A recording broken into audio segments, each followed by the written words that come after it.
Welcome back to part 2 of our episode and our interview with Michael and Therese Pendragon.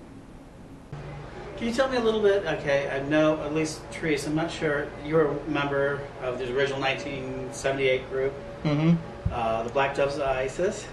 Can you tell us a little bit about that? I mean, you've grown up with you've grown up with this here in Salem, and one thing people are always fascinated by that. They're, across the country, they're pretty much in love with Salem.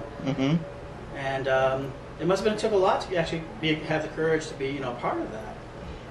Well, it really wasn't. We never thought about it, as being, having courage. I mean, it was one of Laurie Cabot's very first covens, and when she was practicing Egyptian magic at the time, before she established her full tradition as it is today. And like I said, it was the first time that American witches have made the map internationally. We thought it was okay, and the thing was that we were celebrating one of our solar holidays, Lugnasad, Lammas, which is spread of the first harvest, August 2nd, 1978. But at the time, Jupiter had come full circle, and it takes 12 years for it to come full circle, and it was right to the hour that it was, and so we decided to draw it into the circle.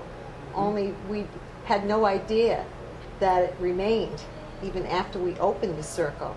And so when our pictures were taken as a group, it remained on all 5 rows of film. And I've understood that. I heard and said that it's been sent to labs. There's people who've talked about it.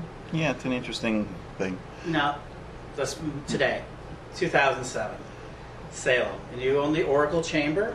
Yes. And it's a great shop. It's readings and beautiful statuary. And I've noticed that you have the Sahu, or Salu, as we call it, statuary, which I find impressive.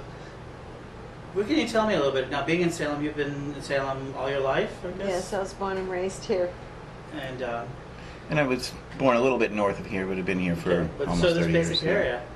Has this changed now? As Wicca coming out, has that changed a lot since you were younger? Or from the point of view, I guess, it seems to be like a large Wiccan community here. Yeah, I think it's not just Wicca. It's basically paganism is spreading everywhere anyway. A lot of them are here, but in the greater Boston area, there's a huge amount of people. Salem ends up always being the focus because of the big, Halloween festival and its old history, but it's changed quite a bit, I would say. I think the young kids are pushing forward, working to create new forms that work better for them instead of the old traditional kind of Wiccan ways. I tend to view Wiccan as more strictly Gardnerian or Alexandrian, but others have their opinions about it. And it's changing. It's become quite fluid, I guess. Yes, yeah, and I think it can absolutely change, and people can self-define up to a certain aspect. If I'm not intruding, can I ask what your guys' personal traditions are? Or would you consider, do you have a tradition that you would call? Or? Yeah, I'm more heathen. Okay. My main definition of myself is a cult student, really. Okay. Permanently, hopefully. But heathenry fascinates me. Basically, the old northern Nordic Viking pantheons. Obviously, if you look around the store, I'm fascinated with Egyptian magic and Greco-Roman magic, of course. But just as a natural thing for me, the northern pantheons work best. For me, I do consider myself a Salem witch, and I am also fascinated by a lot of the same things Michael is, and I believe the face of God has many names, and I'm more eclectic. It certainly is true for the individual. It's true. It comes from one's heart and soul. But as far as tradition, I do follow a number of traditions that work for me, at the time, depending upon what I'm doing. I don't feel it's good to limit oneself to just one. Now, you mentioned for the first time that I saw the Salem, that you consider yourself a Salem witch. I've heard this, and you're the first person I've actually got to mention it. Do Salem witches also constitute almost a tradition unto themselves? They think they do, but I would say a Salem witch is someone that's actually born in Salem. You wouldn't go to London and call yourself a London witch, or a British. You wouldn't go to the British Isles as an American and call yourself a British witch. But so that's kind of a very picky point, but it's. Right. I mean, and this is why I call myself I'm a native Salem witch. And So this- yeah, that's important. it's important, I feel, because there's a lot of people that do move here, which is fine, but don't call yourself a Salem witch when you're from California or from Chicago, and so forth. Because I've heard of the Salem, what they call the Salem tradition, Right, and that's Right. different than being a Salem witch. right. I guess some of them may be from Salem. This is true. It's hard to keep track of everyone coming into town and all the things that they're doing. I will say It's gotten quite active. I've noticed that you can't go to all the events no. and that No. sort of thing. Now, I see. Let me ask you: do you see Salem? I mean, people all over the country always ask us: is Salem a very positive place? Would you consider it a positive place, No more so than anywhere else. and no worse than anywhere else? People are people. I think pagans love the idea that we're good, and I think most every religion likes that idea. But people are people, and occasionally even the best person will do some things that they may regret. So I think Salem's no different than anywhere else. Because of the possible media focus on us, it gets amplified if things are bad. It looks really bad. Yes, Salem is really. It's a lightning rod. Salem has gotten. It's just like everything is quite famous out of Salem. It seems like you guys are under like sort of a microscope at times, Right. Yeah. especially this time of year. And Salem isn't just famous for certainly, the witch trials and so forth, and which was unfortunate for those few. But it's also the fact that we certainly we had the first millionaire in America. We had the first commercial candy company in America. We had a lot of maritime inventions here, and there's a lot of history here. Certainly from Most of the Salem. telephone was invented in Yes, the Salem. telephone was invented in The Salem. first electric house. Yes, the Et first cetera, et electric cetera, house and it's- so on. And, and a lot of very famous people were here. So Salem's pretty cutting. It's always been kind of a cutting edge community. Exactly. And we had the best architecture from all over the world. And it was, we have a combination of Greek architecture and Roman architecture. And it's, That's the city's line. People Right. actually come to see the witches mostly. Good. And everybody seems to come through. I mean, we just saw Christopher Penzek, Yeah, Ramasi. yeah. And your friends, I've seen your names around. I'm very glad to have met you. And you guys have been around for a long time. I mean, that sort of thing. So Yeah, we everybody have seen it all. Is there anything that you would say to a young witch, somebody who's thinking about becoming a witch or a young witch, that they should know? They should know to be careful about people. The person saying them that they are a witch and saying that they're good doesn't make them good. Study very carefully. Possibly the best thing might be to form your own group of like-minded people that you know very well first, anyway. And then proceed onward. The good thing about witchcraft is quite a lot of it is actually out there. It's not hidden. Certain traditions certainly keep a lot of information that is, more for that tradition itself, but quite a lot of what you need to know is out there. So it's not as occult as some of the other actually mainstream Christian religions that won't tell you how it happens. But I think it's more be careful. Magic and paganism tend to draw a certain fringe element. That, you need to be a skeptic yes. because that's healthy.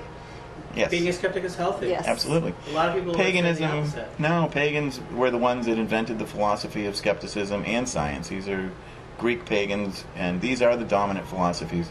It's important to note what skepticism really is and what it means. Skepticism literally means a mark to aim at. It says that if you observe something, you're not certain what you observed, and you need to observe it from more viewpoints to know it better. We'll never really know it. But it doesn't deny things. People think that skeptics are mean to us and say, UFOs aren't real, or magic isn't real, or whatever. Mm-hmm. Skepticism actually says that you can't prove whether it's real or not. You can't prove whether God exists. And simply because you can't say that he's not there, or that the goddess doesn't exist. Skepticism actually allows both to exist very clearly, because it can't be proved either way. That's a message that's not being very heard amongst the new pagan movement. Yes, it needs to be heard. Skepticism is a critical thinking process that allows us to determine whether magical things are actually going to become science down the road or nothing but superstition. Tends to be about 15% of magical practices actually do have something behind them. We don't know what they are yet. As soon as we do, they'll be science. Much of what magicians have been doing is now being ripped open by information science, particularly, and it's fascinating that now magicians may have to go onto new territory, but it'll take a while. No, I hope they do evolve. I mean, that's part of what it is. Yeah, it's not a. I don't think it's bad to be forced to look at something from a scientific point of view and then question: is this literally really true? We've been saying things and believing things. What if they're not true? Wouldn't it be better to know? I would think so. Yes, that's my opinion on it. And don't just because you read it in a book or that's a common belief doesn't necessarily make it so, and it just makes us look like idiots. The so-called, what we call the so-called book witches. Read one book and...